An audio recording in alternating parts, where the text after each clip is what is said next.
Phishing attacks are crude and simple exploits, but they're also devastating. For Tech Republic and ZDNet, I'm Dan Patterson, speaking today with Oren Falkowitz. He is the CEO of Area 1 Security and a former NSA spy. Oren, thank you for your time today.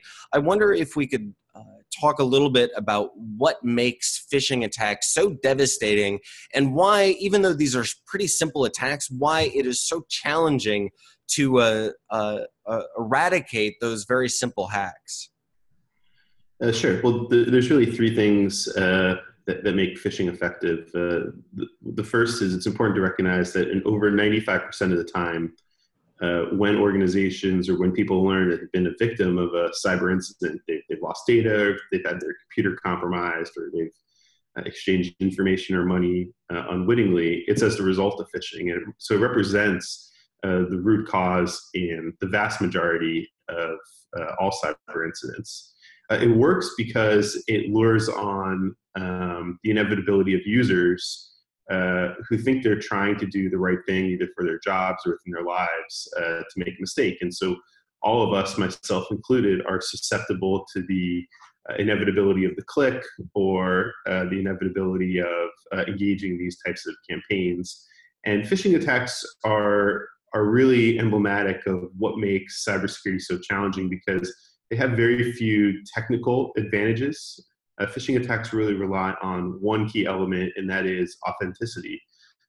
They are lures that appear to be authentic in terms of the organizations and brands that we trust, our bank, major tech companies like Apple or Google login pages, or they take advantage of an authenticity within our organizations, such as emails from the CEO requesting information. And they really challenge us as individuals to ask those questions. Would I not respond to my leadership or to the CEO of my company when they ask for something? And that's what makes them so effective. I'm glad you mentioned that element of trust because they really do exploit the one thing that's hard for us to turn off, and that is feeling compelled to act on a particular call to action that shows up in our email, especially when it comes to our work or trusted social networks. For example, I was phished several times over the break and almost caught myself clicking on that link. I wonder, Oren, if you could explain some of the mechanics of a modern phishing attack. It's really easy to look at a spam email and go, okay, I'm not going to send 1,000 Bitcoin to some guy in a country I've never heard of. But phishing attacks do exploit that trust vulnerability. What should I look for in a modern and sophisticated phishing attack? Well, I think first off, it's easy to say, it's easy to spot those ones when you're not the victim. But the reality is that many people do fall for those lures, and they do send money to the Nigerian princes, or they do exchange W-2s of the employees within their organization, or they do wire money, as Google and Facebook did, upwards of $100 million last year to organizations that don't exist or that they don't want to do business with. So it's typically only in the aftermath that we look at it and can recognize it as a phish. I think it's important that people not play the I'm smarter than this. Phishing attacks typically come in three flavors. About 2/3 of the phishing attacks that we see today have a web component.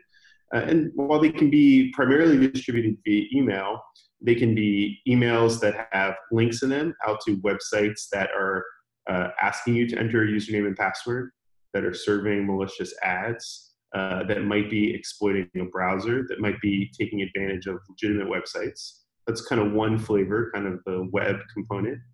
There's a second flavor, which can be messages which have attachments. Look at this invoice, or here's the budget, and within the file or the attachment, there is some sort of malicious code that will gain access to your computer. And the third are the ones that have no links and have no attachments, but take advantage of those organizational dynamics I was primarily talking about, which say, hey, could you just send me that confidential agreement?